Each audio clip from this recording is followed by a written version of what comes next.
अस्सलामुअलैकुम and welcome to the show Views Makers. मैं हूं आपकी मेजबान ज़रिया आरिफ। नाज़रीन, अपोजिशन के जलसे हों या हुकूमत की अवामी और सियासी सरगर्मियां, कोरोना वायरस आम इंसानी जान को शिकार करने से पहले ये नहीं सोचता कि वो किस सियासी पार्टी के कारकुन को मुतासिर कर रहा है।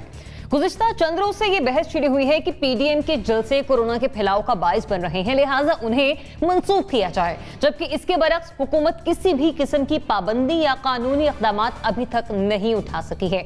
अब ये सब सिर्फ सियासी बयानबाजी है या फिर दोनों का ही मौक़िफ़ अपनी अपनी जगह दुरुस्त है? प्रोग्राम में पहले सेगमेंट पर हम इस पर बात करेंगे। दूसरा ये कि चीनी वज़ारत ख़ारजा का बयान सामने आया, जिसमें उन्होंने आलमी दहशतगर्दी के खिलाफ पाकिस्तान के मुस्बत किरदार की एक बार फिर याद दहानी करवाई। ये रद्द अमल उस बयान का नतीजा है जो नरेंद्र मोदी ने अपनी एक ट्वीट में पाकिस्तान के खिलाफ दिया। ताहम असल मामला ये है कि क्या नरेंद्र मोदी के इस बयान के बाद पाकिस्तान को मजीद चौकन्ने हो जाना चाहिए कि भारत किसी भी किस्म की कोई और हरकत कर सकता है। और आखिर में शामिल करेंगे स्टेट बैंक ऑफ पाकिस्तान की जानिब से आगाह किए जाने वाले उस खतरे के हवाले से जिसके तहत पाकिस्तानी तारकीन वतन की वापसी कोई नया मुआशी बहरान पैदा कर सकती है। इस पर बात करने के लिए प्रोग्राम के साथ मौजूद होंगे सीनियर तज्जियाकार lieutenant general retired Amjad Shoaib साहब।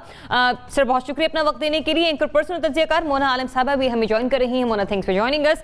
सहाफ़ी तज्जियाकार नसीम सिद्दीकी साहब प्रोग्राम में हमारे साथ शामिल गुफ्तगू होंगे। तज्जियाकार जैगब खान साहब भी आज के प्रोग्राम में हमारे साथ मौजूद होंगे और सहाफ़ी तज्जियाकार अतर काज़मी भी हमें ज्वाइन कर रहे हैं। बात करते हैं सबसे पहले कोरोना वायरस के हवाले से कि जिस पर ना तो अपोजिशन की पॉलिसी कुछ मुख्तलिफ नजर आ रही है, ना ही हुकूमती पॉलिसियां कुछ इस तरह की है कि कोरोना वायरस जैसे खतरे को काउंटर किया जा सके। प्राइम मिनिस्टर आज कह रहे हैं कि पीडीएम रहनुमा अवामी तहफ़्फ़ुज़ से खेल रहे हैं।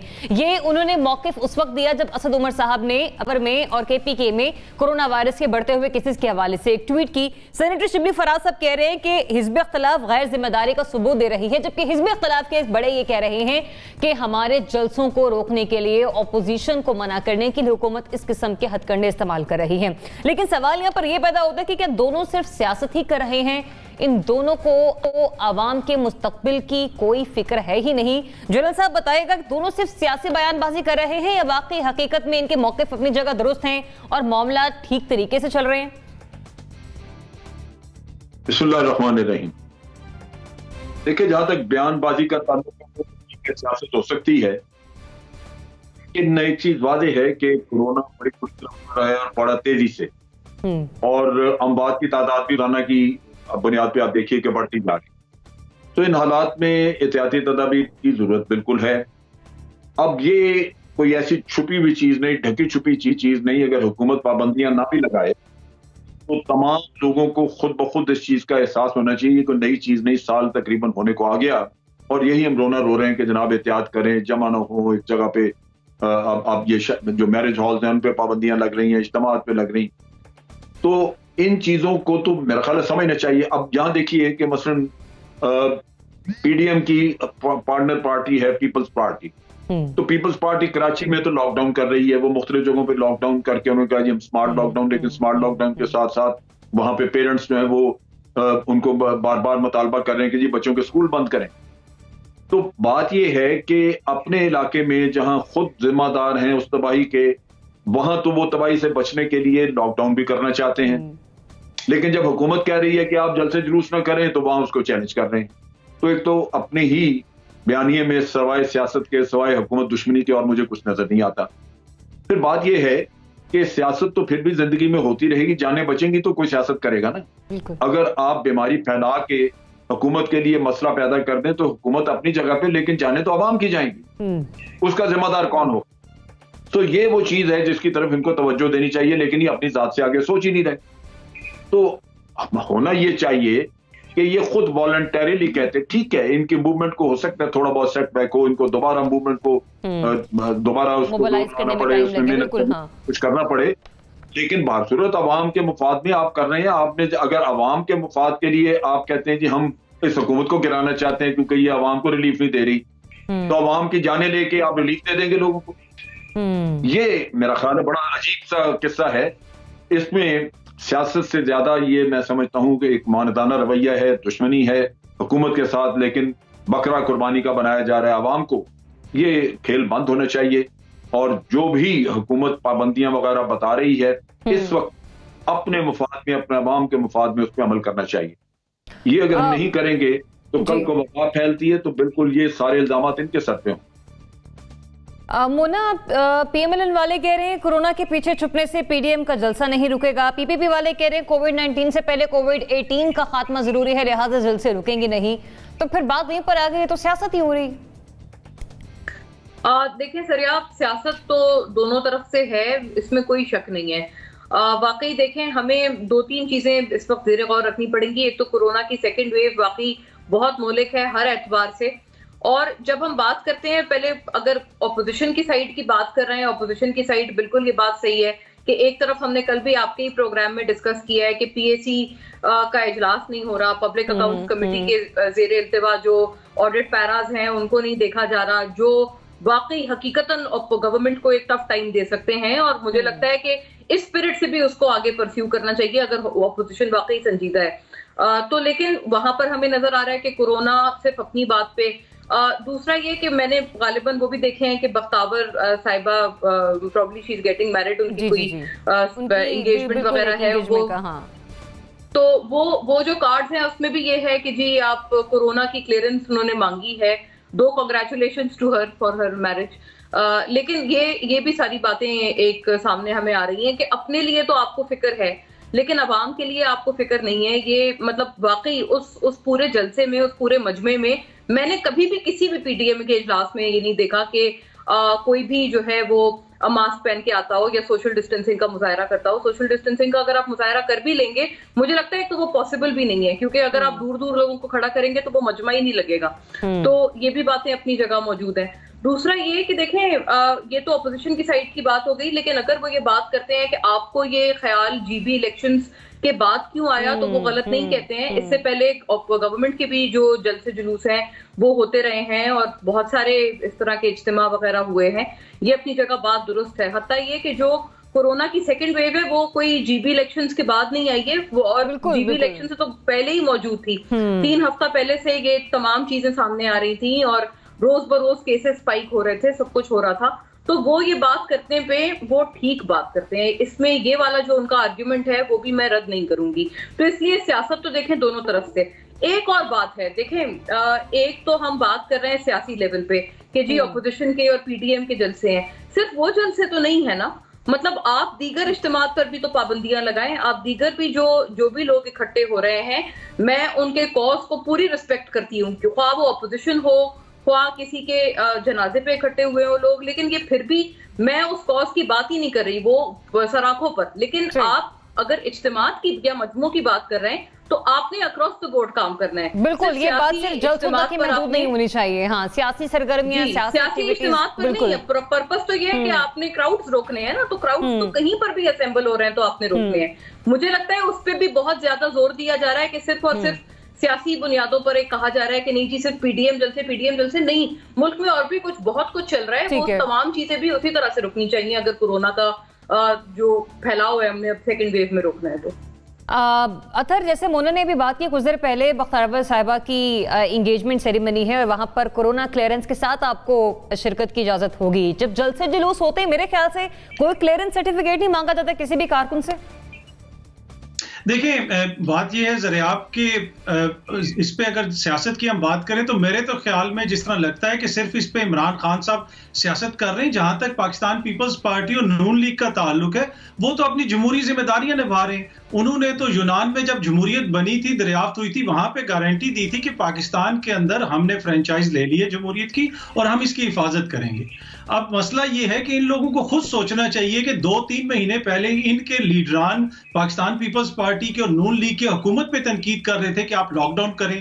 प्रेस कॉन्फ्रेंसेस में आके हाथ जोड़ के रो रहे थे कि लोगों को मरने से बचा लो, और अभी आप कह रहे हैं कि हम जलसे करेंगे, हम जुलूस करेंगे। जब कल लोग बीमार होंगे तो लोग किधर जाएंगे? अभी तो पाकिस्तान में बेड्स ही अवेलेबल नहीं। अगर ज्यादा लोग बीमार हो गए, खुद तो इनको छींक आए तो ये लंदन आ जाते हैं, खुद तो इनको जरा सी बीमारी हो तो ये बाहर के मुल्क में इलाज करवाने आ जाते हैं। तो वहां पे जो लोगों को कोरोना होगा तो उसका कौन जिम्मेदार है? और दूसरा, अगर हम देखें अपने पड़ोस में इस वक्त भारत के अंदर क्या हाल है, ईरान के अंदर क्या हाल है, तो यहाँ पे जिम्मेदारी का मुजाहरा करने की जरूरत है, चाहे वो अपोजिशन हो, हुकूमत हो। गिलगित के इलेक्शंस का जिक्र हुआ, यकीनन वो भी एक काबिल तशवीश चीज थी। ये भी है, दीगर जो इज्तिमात हो रहे हैं वो भी काबिल तशवीश है। तो ये सब चीजें हैं जिसके बारे में हम सबको सोचना चाहिए। लेकिन जिस तरीके से जिस तरीके से मौकिफ और यू टर्न तो बंदा फिर समझ आता है, पर इनकी कलाबाजियां समझ नहीं आती पीपल्स पार्टी की और नून लीग की, कि ये तो 180 डिग्री का भी नहीं लेते, ये 360 डिग्री का कोई टर्न लेते हैं कि 2 महीने पहले आप लोग रो रहे थे, अभी आप कह रहे हैं।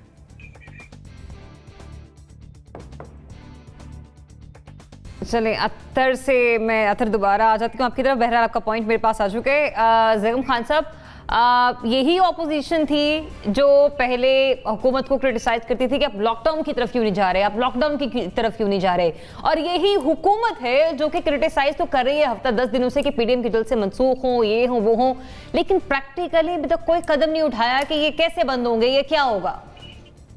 बिल्कुल ज़रिया, आपने वो बाबा फरीद वाली बात सुनी है जिसके पास एक माँ बच्चा को लेकर आई थी और कहा था कि ये गुड़ बहुत खाता है, इसको मना करें। बाबा जी ने कहा कल लाना है इसको। वो दूसरे दिन दोबारा लाई तो फिर बाबा जी ने कहा बेटा गुड़ ना खाया करो। माँ ने कहा बाबा जी आप कल भी फरमा सकते थे ये बात, तो बाबा जी ने कहा था कल मैंने खुद गुड़ खाया हुआ था। अगर हुकूमत ने ये बात मनवानी है तो पहले खुद अमल करें। It must lead from the front. उस पुलिस वाले की तरह ना बने जो डंडा भी घुमाता फिर रहा होता है और कानून भी तोड़ता फिर रहा होता है। गुजरावाला में तो कोरोना फैल रहा था, कितना शोर मचाया गया था, उसके बाद सवात में जलसा कर दिया पीटीआई ने। सवात में तो कोरोना नहीं था। उसके बाद गिलगित में जलसे किए, गिलगित बल्तिस्तान तो कोरोना फ्री है। देखिए बहुत सीरियस सिचुएशन है, इसमें कोई शक नहीं है। इस वक्त अगर 100 पाकिस्तानी टेस्ट कराते हैं तो उनमें से 7 को कोरोना निकलता है। और वर्ल्ड हेल्थ ऑर्गेनाइजेशन में मई में कहा था कि अगर 5 को कोरोना निकले तो आप लॉकडाउन में जाएं और 2 हफ्ते तक 5 से नीचे रहें तो तब आप लॉकडाउन खोलें। और पाकिस्तान के कई शहरों में 100 में से 15 लोगों को कोरोना निकल रहा है जो टेस्ट कराते हैं। चंद हफ्ते के अंदर हमारे जो डेली डेथ रेट हैं वो 10 से 40 तक पहुंच चुके हैं, 40 से आगे जा रहे हैं। एक्सपोनेंशियल ग्रोथ है, आगे सर्दी आ रही है। लेकिन कोरोना सियासी नहीं है, ये सिर्फ सियासी इज्तिमा में नहीं फैलता, ये अनारकली बाज़ार में भी फैलता है, ये खैबर बाज़ार में भी फैलता है, ये राजा बाज़ार में भी फैलता है, जहां हर रोज़ एक पीडीएम जितना जलसा होता है। आप कल सुबह सुबह या दिन में किसी वक्त ज़रा इस्लामाबाद की सब्ज़ी मंडी में तशरीफ़ ले जाएं, वहाँ भी हर रोज़ पीडीएम जितना जलसा होता है। तो वो ये नहीं देखता कि जनाब ये पीडीएम ने, अपोजिशन ने जलसा किया तो अब मुझे फैलना चाहिए, इमरान खान का जलसा है तो नहीं फैलना चाहिए, ये बाज़ार है तो मुझे बाज़ार का एहतराम करना चाहिए। या तो आप कंप्रीहेंसिव पॉलिसी बनाएं। लेकिन पीटीआई की स्ट्रेटजी ये है कि कोई भी नेगेटिव चीज़ मुल्क में, दुनिया में कहीं भी नज़र आती है तो उसको सियासी मुखालफों के साथ जोड़ देते हैं। ये रेप के केसेस को भी सियासी मुखालफों से जोड़ते रहे हैं, ये मुल्क दुश्मनी को भी जोड़ते हैं, ये गद्दारी को भी जोड़ते हैं, ये हर चीज़ को जोड़ देते हैं। अब ये कोरोना को भी सियासी बना रहे हैं। ये बहुत अफसोस की बात है। हमें मौत को मासी कहने की ज़रूरत भी नहीं है और वबा को सियासी बनाने की ज़रूरत भी नहीं है। दोनों तरफ से कूल हेडेड होकर हमें सोचना चाहिए कि हमें जिस मसले का सामना है इसको हम किस तरह एक नेशन की तरह फेस कर सकते हैं और इससे बाहर निकल सकते हैं। सिद्दीकी साहब, ज़ैगम साहब ने कहा कि नेशन की तरह हमें इसे लेना होगा। हम जब छोटे बच्चों की बात करते हैं, भी शो शुरू होने से पहले आप और मैं मुराद राज साहब के हवाले से बात कर रहे थे कि वो कह रहे हैं कि जब मैं स्कूल्स बंद करता हूँ तब भी क्रिटिसाइज़ किया जाता है, जब नहीं करता हूँ तो भी क्रिटिसाइज़ किया जाता है। फिर मैं थोड़ी सी बात करूँगी मरीम साहबा के हवाले से भी। जब जेल में थे, अभी भी हैं हमजा शहबाज शरीफ साहब, जब उन्हें कोरोना हुआ तब उनकी तशवीश देखने वाली थी, अब उन्हें आवाम की कोई फिक्र नहीं है जो जलसों में आते हैं। बिस्मिल्लाहिर्रहमानिर्रहीम। ज़रिया, बहुत शुक्रिया।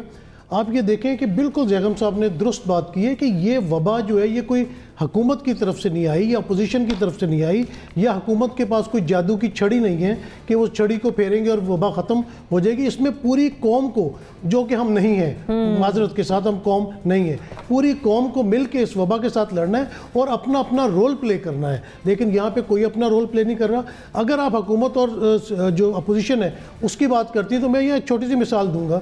इमरान खान साहब के ऊपर बहुत तनकीद हुई कि वो मास्क नहीं पहनते, फला नहीं करते, लेकिन मैंने तो ये देखा कि हुकूमती ऐवानों में तो किसी को कोरोना नहीं हुआ, ना इमरान खान साहब को हुआ, ना असद उमर को हुआ, ना मैंने किसी और वजीर को सुना। जबकि आप दूसरी तरफ देखें तो सीएम मुराद अली शाह को हुआ, उसके बाद कायरा साहब को हुआ है, नवीद कमर साहब को हुआ है, शाहिद खाकान अब्बासी को हुआ, मुसद्दिक मलिक को हुआ, सफदर रहमान को हुआ। तो मतलब इसका है कि कौन जिम्मेदारी का सबूत दे रहा है। अगर हुकूमत एक बात कर रही है, आपको एक SOPs बता रही है, आप उस पर अमल करने पे तैयार नहीं है। मोना ने जो मिसाल दी कि जब बख्तावर की मंगनी है तो उस पर तो हर कोई जो है वो कोरोना टेस्ट जो है वो नेगेटिव का सबूत लेके आएगा, और जलसे जुलूसे में यहाँ पे हज़ारों लाखों लोगों ने जमा होना है। अभी मैं प्रोग्राम शुरू होने से पहले मोहम्मद मालिक साहब के रूम में बैठा था, तो फ़ोन पे उन्होंने किसी को बड़ी अच्छी बात की। उन्होंने कहा यार world is not going anywhere, take care for 2-3 months ना। तो आप अगर 2-3 महीने एहतियात कर लेंगे, वैक्सीन इस वक्त प्रिपरेशन के मराहिल में है, फाइनल मराहिल में है, 1-2 महीने में आ जाएगी। ये जलसे जुलूस दुनिया रहेगी, पाकिस्तान कायम दायम इंशाल्लाह रहेगा, तो ये सारे काम चलते रहेंगे। आप क्यों गरीब लोगों को या अपने कारकुनों को मौत के दाने पे धकेल रहे हैं? हमारा जो हेल्थ सिस्टम है वो बहुत वीक है। अगर आप देखिएगा आने वाले हफ्तों में कोरोना बहुत तेज़ी से मज़ीद फैलेगा, क्योंकि दिस टाइम सेकेंड वेव जो है it's very lethal, very fatal. तो ये एहतियात सबने मिलकर करनी है, मुझे करनी है, आपने करनी है, आवाम ने करनी है। अगर मैं कहीं से कोरोना लाऊंगा तो अपने घर में लाऊंगा ना, मेरे घर वाले उससे जो है मर्ज से मरेंगे, खुदा ना खास्ता, या तकलीफ उठाएंगे। तो हर किसी की जिम्मेदारी है सिर्फ हुकूमत के ऊपर बोझ डाल देना, हुकूमत के ऊपर तनकीद करना। ये जो जलसे जुलूस करना चाह रहे हैं ये बिल्कुल खत्म करने चाहिए, और ये जलसे जुलूस नहीं है, ये लोगों को मौत के मुंह में धकेलना चाहते हैं और अपनी सियासत चमकाना चाहते हैं। इस चीज को इस वक्त बिल्कुल खत्म होना चाहिए और सबको मिलकर कोरोना से लड़ना चाहिए। जनरल साहब बहुत मुख्तसर सा कमेंट, फिर मुझे ब्रेक की तरफ जाना है क्विकली।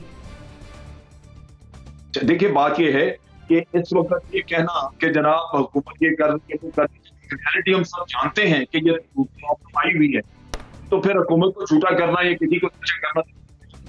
और जहां तक गिलगित बल्तिस्तान का था, तो क्या ये दूसरे लोग पीपल्स पार्टी ये जलसे जुलूस नहीं कर रहे थे? ये भी करते रहे। इन्होंने किसी ने मुतालबा किया कि ये बंद कर दें? अगर वो मुतालबा करते और PTI ना बंद, तो कहते कि इन्होंने अपने लिए ये किस्सा खोल के रखी रखा, ये गलत है। और फिर इसी तरह आप राजा बाजार के मजमे को, ये जो लाखों का मजमा इकट्ठा करते हैं, उससे मुकाबला नहीं कर सकते। राजा बाजार में फिर भी 10 आदमी मुंह पे मास्क पहने नजर आते हैं, यहाँ मजमे तो एक भी आदमी मास्क पहने नजर नहीं आता। तो चलो साहब, आपका पॉइंट आ गया। मैं तो सिर्फ यहाँ पे कंक्लूड करते हुए ये कहूंगी कि मेरी अपील यहाँ सियासी जमातों से है, जो उसमें ऑपोजिशन शामिल है या फिर जिसमें हुकूमत शामिल है, आप लोगों से, आवाम से है कि सियासी जमातों की तफरीक से बालातर होकर अपने बारे में सोचें, एक कौम बनकर सोचें कि किस तरह से इस वायरस से हमें निजात मिल सकती है। ये सियासी जमातों को जो सहूलियात मैसर हैं, शायद ही मुमकिन हो कि ये सहूलियात कभी आपको मैसर होंगी। मुझे बढ़ना एक ब्रेक की तरफ, स्टे ट्यून्ड।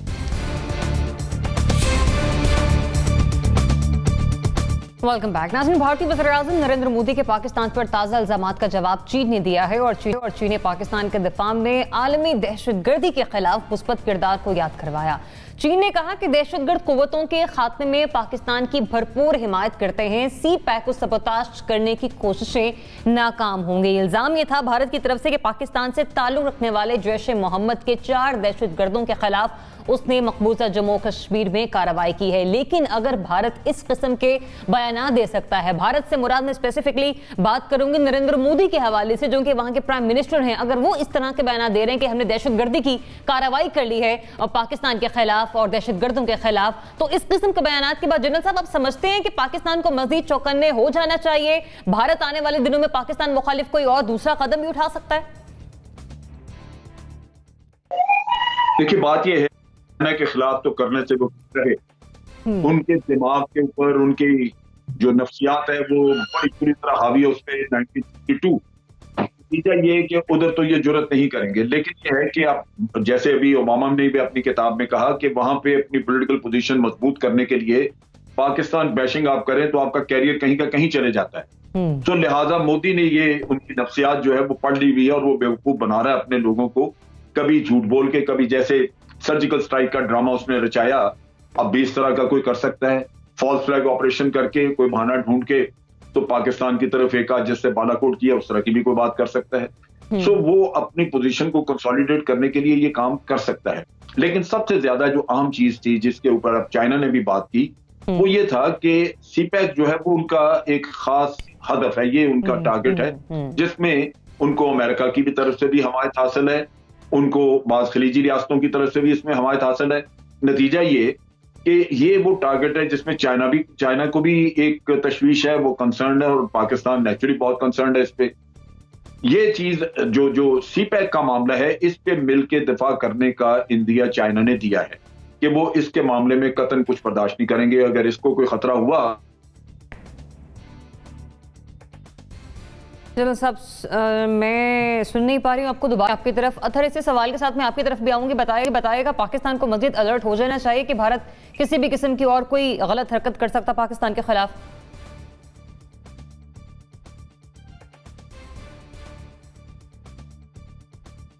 पे अगर आपने अथर से भी मेरा राब्ता मुनक़ता हुआ। जनरल साहब हमारे पास एक बार फिर से मौजूद है। जनरल साहब कंटिन्यू प्लीज। मैं ये कह रहा था कि हमने ये चीज भांपी थी, चाइना इससे पहले भांप चुका था, लिहाजा उन्होंने जो लद्दाख में एडवांसेस की थी वो इसी वजह से थी कि वो एक सिक्योरिटी पैरामीटर क्रिएट करना चाहते थे सीपैक के लिए, जो उन्होंने कर लिया और भारत को इसकी इंडिकेशन भी मिल गई। लिहाजा अब सीपैक के मामले में तो चाइना ऑन बोर्ड है, लेकिन ये सारा कुछ हुआ उस वक्त है जब आपने एक डोजियर इशू किया, और जो आप ये कह रहे हैं डोजियर के जवाब में उन्होंने लाजमन इस तरह की बातें करनी है कि जी हमने 4 मार दिए जो पाकिस्तान से आए थे। ये बहाना भारत करेगा, इस तरह के शोषे छोड़ेगा, लेकिन इनमें हकीकत कतन कोई नहीं है। और ये सारा ड्रामा जो स्टेट ड्रामा होगा, फॉल्स फ्लैग जैसे हम कहते हैं, जी। पाकिस्तान को भारत से तैयार रहना चाहिए। भारत की तरफ से किसी खैर की तवक्को रखना, ये मेरा ख्याल गलतफहमी होगी। ठीक है, आप ये कह रहे हैं कि हमें तैयार रहना चाहिए, लेकिन उम्मीद नहीं की जा सकती कि पाकिस्तान के खिलाफ भारत किसी न किस्म की कोई और मजीद स्ट्रेटेजी जो है वो उस पर काम कर रहा है।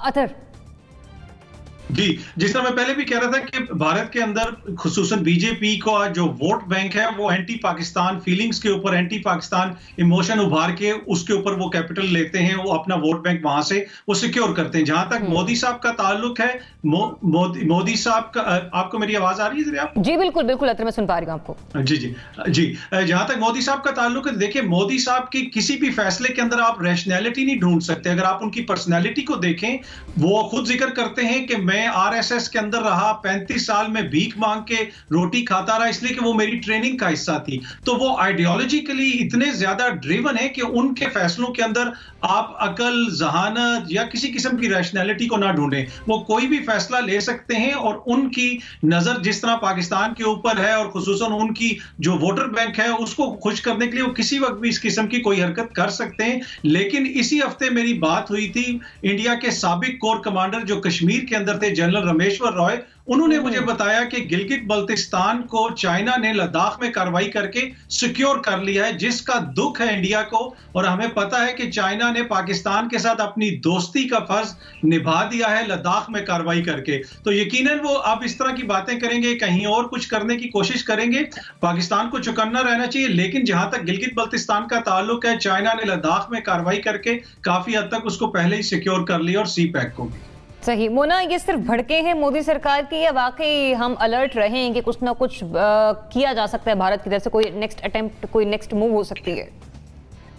जरा मैं तो बिल्कुल समझती हूँ कि हमें बहुत ही अलर्ट रहना चाहिए और ये वाकई ये उनकी तरफ से ग्राउंड सेट किया जा रहा है बहुत से आगे आने वाली चीजों के लिए।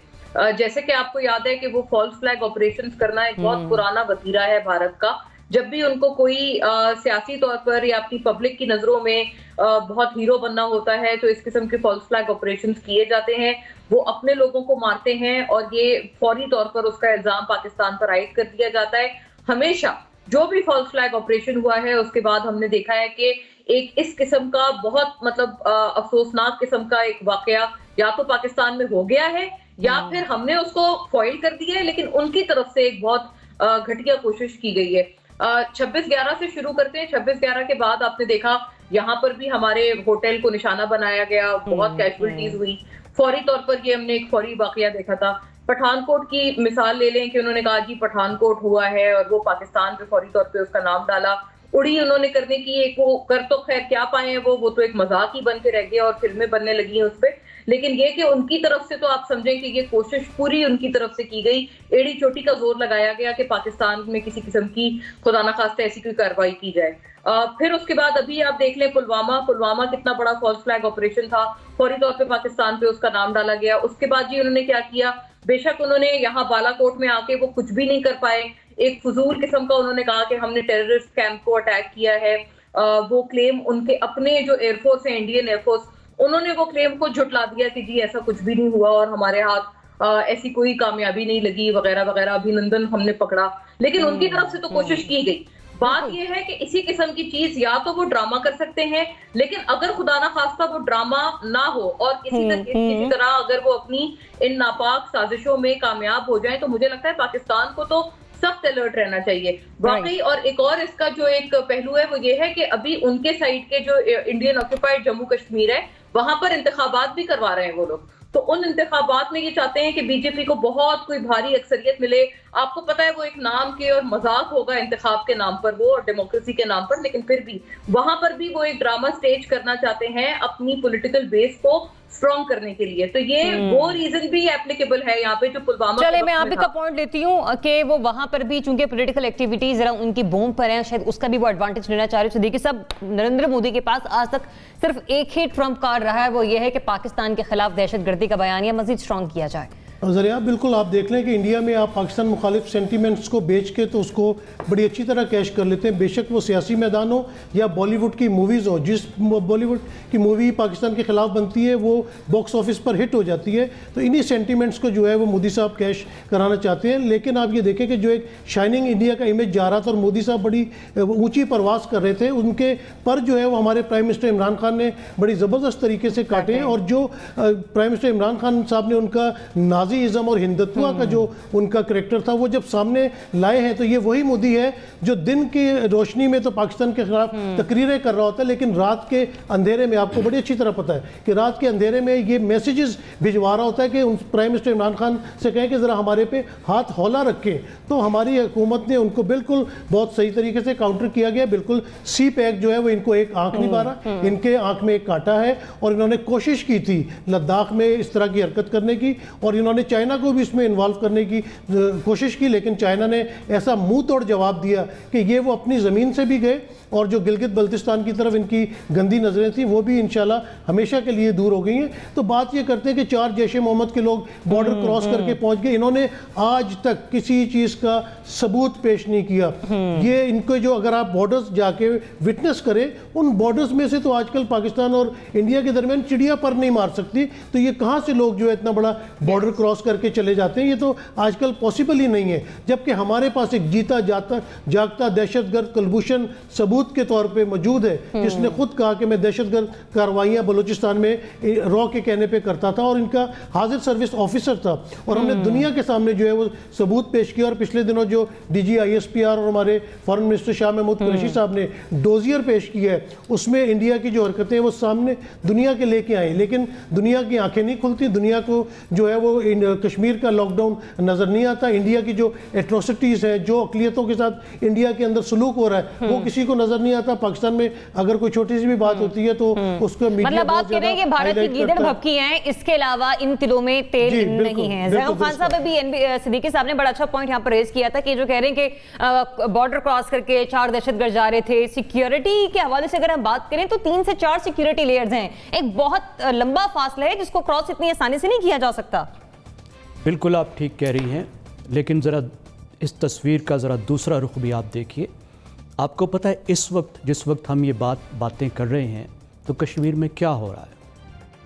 कश्मीर के हज़ारों गुज्जर, हज़ारों खाना बदोश चरवाहे जो सदियों से जंगलों में रहते हैं, अपने रेवड़ चराते हैं, इस वक्त उनके घरों को मिसमार किया जा रहा है, उन्हें जंगलों से निकलने पर मजबूर किया जा रहा है, उनकी तर्ज ज़िंदगी को ख़त्म किया जा रहा है, उन्हें गरीब बनाया जा रहा है, इसलिए कि जंगलात को सरकारी ज़मीन के तौर पे साफ़ करके वहाँ इसराइल जैसी कॉलोनियाँ बनाई जा सकें, वहाँ पे आबादकारी की जा सके।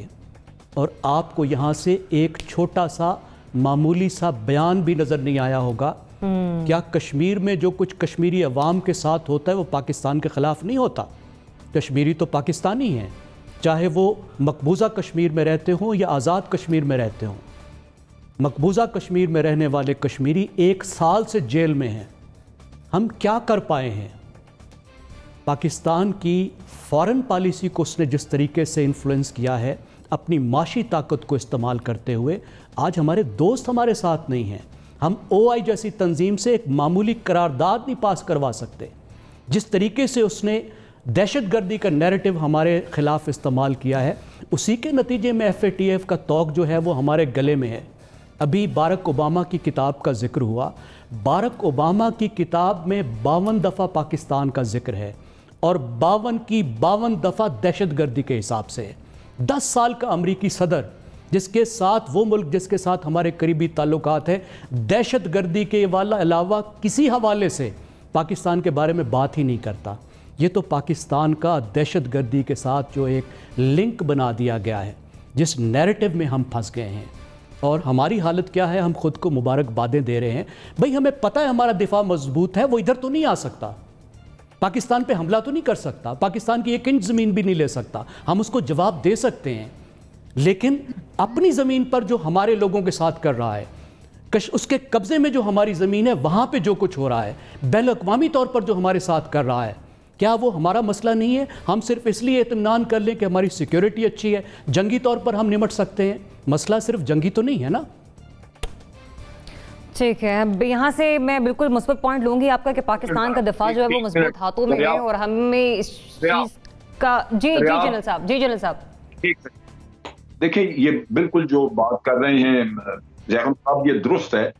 एक्चुअली हमारा मसला यही है कि हमें दुनिया में दहशतगर्द पेश किया गया, जबकि दहशतगर्दी का शिकार हम थे। लेकिन दुख ये है कि ये कोई एक दिन का आज का मसला नहीं है। पिछले दौर में भारत का नाम लेना भी एक जुर्म था। इस मुल्क में कोई नाम नहीं लेता था। कलभूषण 2016 में हमने पकड़ा था। कलभूषण का नाम भी कोई नहीं लेता था। इस हुकूमत ने तो फिर एक डोजियर सामने लाके इनका कुछ मुंह काला किया, कुछ दिखाया दुनिया को, कुछ शवाहिद पेश किए हैं। ये शवाहिद भी हमारे पास 2016 से पड़े हुए थे, बाद 2017 में आए। जो APS का किस्सा था, APS के शवाहिद और एग्रीकल्चर यूनिवर्सिटी में जो कुछ हुआ था वहां पे पेशावर, ये सारा कुछ हमारे पास 2017 में मुकम्मल आ चुका हुआ था। लेकिन उन लोगों को आज हम सर पे बिठाते हैं जिनको इतनी शर्म और हया नहीं आई कि यहाँ पे 80,000 लोग मारे गए और उनके खून के साथ ये वफादारी की कि अपने मुल्क के नाम तक ठीक है। पॉइंट आपका आ गया, आपका पॉइंट भी मैं यहाँ पर ऐड करूंगी, साथ साथ एक और पॉइंट भी यहाँ पर मैं ऐड करूंगी। सिद्दीकी साहब, आपको मुझे याद होगा कि हम एक मीटिंग का हिस्सा थे और वहां से हमें यह खबर भी मिली कि एक ऐसा वक्त भी था, हम आज तो बात करें मकबूजा कश्मीर और आजाद कश्मीर के लोगों के हवाले से, लेकिन एक ऐसा मामला भी था, एक ऐसा वक्त भी था कि जब कश्मीर के मामले पर जो स्पीचेस हैं वो आपस में एक्सचेंज की जाती थी, लेकिन मजाल है कि किसी के मुंह से कुछ एक लफ्ज भी बाहर निकल कर आता। मुझे बढ़ने एक ब्रेक की तरफ स्ट्रेट हूं।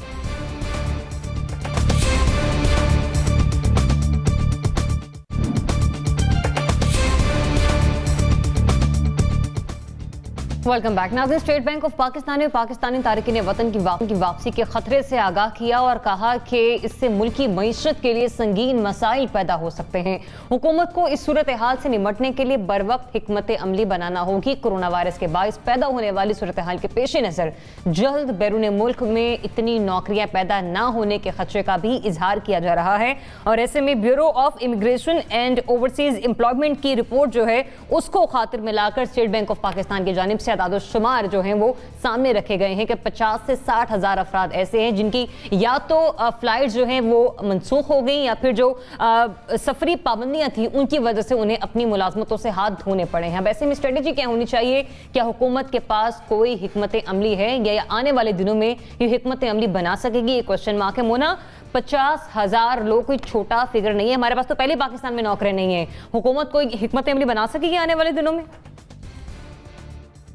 ये कबल वक्त कहना मेरे लिए तो मुश्किल है कि कोई हिकमत अमली आ पाएगी सामने या नहीं, लेकिन ये बात है कि ये रेड फ्लैग है बहुत बड़ा, इसमें कोई शक नहीं है। जो जॉब्स लूज हुई हैं, जो मार्केट श्रिंक हुई है, इकोनॉमी सत्यानाश हो गई है पूरी आलमी सतह पर। पाकिस्तान ने क्योंकि फेयरली बेहतर इसमें एक परफॉर्म किया है और जाहिर है अगर वहां पर वो लोग इस सूरत हाल में हैं तो उन्होंने लौट कर फिर वतन ही आना है, इसमें भी कोई शक नहीं है। तो यहाँ उन्होंने आना है। हमारे पास यकीनन बिल्कुल ऑलरेडी इकोनॉमी का हमारे लिए भी साइज बिल्कुल श्रिंक हुआ है। हमारे अपने नौजवानों के लिए यहाँ पर जगह नहीं है, नौकरियां नहीं है, ना पब्लिक सेक्टर में है ना प्राइवेट सेक्टर में है, बल्कि हर जगह जो एक अप्रोच लगाई जा रही है वो ये है कि जी पब्लिक सेक्टर में नौकरियां कम से कम करें। ये ऑल्दो ये कि शुरू में ये बात की जाती थी कि पब्लिक सेक्टर में नौकरियां दी जाएंगी, लेकिन ये चीज क्योंकि पॉसिबल ही नहीं थी। मुझे खुशी है कि चले हुकूमत में कोई भी पार्टी आती है तो फिर उसको ये रियलाइजेशन होती है देर आए दुरुस्त आए वाली बात है कि जब पब्लिक सेक्टर में तो ऑलरेडी आपने प्राइवेट सेक्टर को बेसिकली इंसेंटिवाइज करना है। मुझे इसके अलावा इसका और कोई हल समझ नहीं आता। आपने अपने प्राइवेट सेक्टर को इंसेंटिवाइज करना है, उनको मराद देनी है, उनको वो फैसिलिटीज देनी है कि वो अपने पास नौकरियां क्रिएट करें, वो जॉब क्रिएशन करें। शुरू से ये बात असल में ये जो रेटरिक था ना, वही बात है कि हम सियासी तौर पर बहुत सारी वो बातें कर जाते हैं इलेक्शन से पहले जो कि हमें उस वक्त अंदाजा नहीं होता।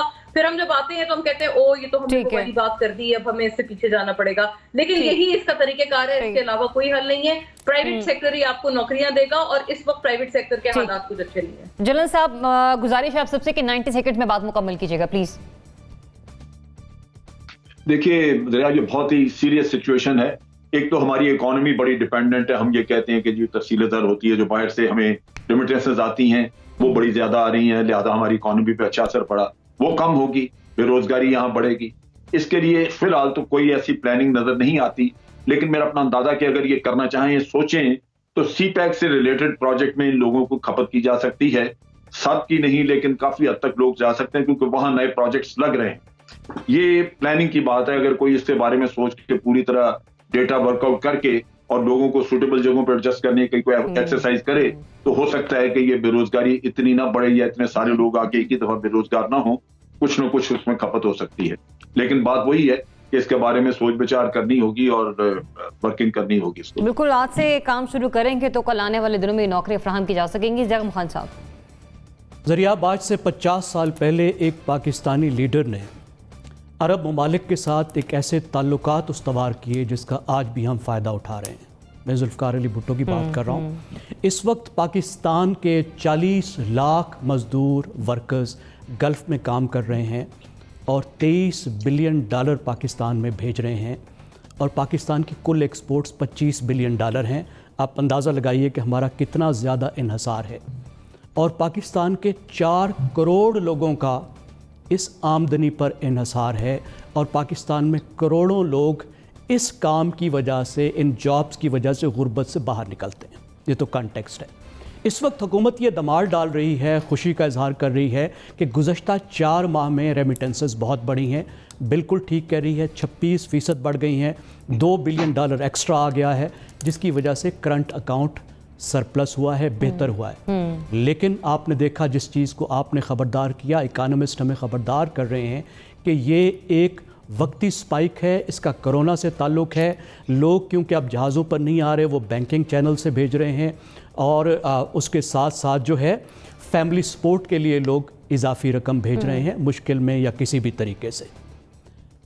इस रकम को पाकिस्तान की मईशत के लिए जो अहम है और रकम से ज़्यादा लोगों की जो मैंने बात की उसके लिए अहम है, उससे 2 खतरात हैं।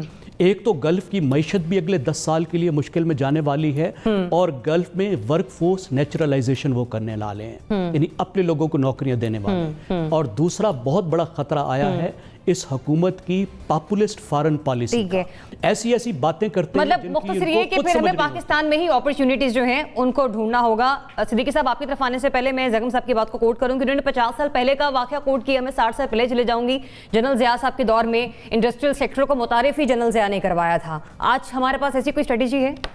देखिए ज़रिया, ये जो ओवरसीज़ वाला मसला है इसका कोई हल नहीं है इस वक्त। डेफिनेटली पूरी दुनिया में कोरोना बुरी तरह फैला हुआ है कि कारोबार सबके तबाह है। आप अमेरिका ले लें, कनाडा ले लें, यूरोप ले लें या मिडल ईस्ट ले लें, तो इसका कोई हल तो नहीं नज़र आता। लाज़मी बात है जो लोग वापस आ गए, जिनकी जॉब्स ख़त्म हो गई हैं, वहाँ हुकूमत कुछ भी नहीं कर सकती। हुकूमत अगर अपने सवारती ताल्लुकात इस्तेमाल करते हुए इन कंट्रीज़ को कहती भी है, लेकिन जब वहाँ पर काम ही नहीं है तो वहाँ पर हमारे ओवरसीज़ वापस तो नहीं जा सकते, जो कि पाकिस्तान की अपना इकॉनमी में एक बहुत बड़ा उनका हाथ है। इसका हल यही है कि इस वक्त पाकिस्तान में कोरोना की बहरहाल सूरत हाल तो ख़राब है, लेकिन फिर भी हमारी एक्सपोर्ट्स बढ़ रही हैं, फैक्ट्रीज लग रही हैं। अभी जिस तरह आपने देखा कि बिजली में थोड़ी सी सब्सिडी वगैरह दी गई है, फैसलाबाद में लूमें बढ़ना शुरू हो गई हैं।